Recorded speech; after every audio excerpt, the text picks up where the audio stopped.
സങ്കീർത്തനം 36 ജീവൻ്റെ ഉറവ. ദുഷ്ടൻ്റെ ഹൃദയ അന്തർഭാഗത്തോട് പാപം മന്ത്രിക്കുന്നു. അവൻ്റെ നോട്ടത്തിൽ ദൈവഭയത്തിന് സ്ഥാനമില്ല.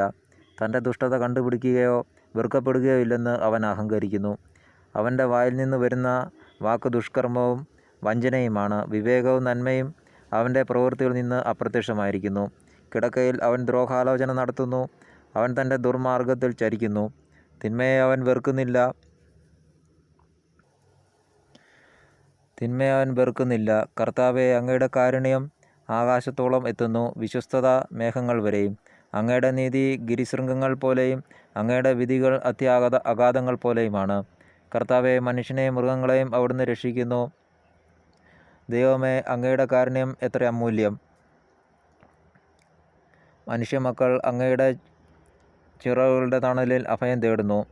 അവർ അങ്ങയുടെ ഭവനത്തിലെ സമൃദ്ധിയിൽ നിന്ന് വിരുന്നുണ്ട് തൃപ്തി അടയുന്നു. അവിടുത്തെ ആനന്ദധാരയിൽ നിന്ന് അവർ പാനം ചെയ്യുന്നു. അങ്ങിലാണ് ജീവൻ്റെ ഉറവ.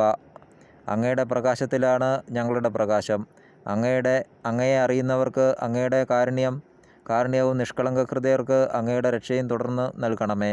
അഹങ്കാരത്തിൻ്റെ പാതകൾ എൻ്റെ മേൽ പതിക്കാതിരിക്കട്ടെ. ദുഷ്ടരുടെ കൈകൾ എന്നെ ആട്ടി ഓടിക്കാതിരിക്കട്ടെ. തിന്മ ചെയ്യുന്നവർ അവിടെ തന്നെ വീണ് കിടക്കുന്നു. എഴുന്നേൽക്കാനാവാത്ത വിധം അവർ വീഴ്ത്തപ്പെട്ടിരിക്കുന്നു. ദൈവമായ കർത്താവിന് സ്തുതി.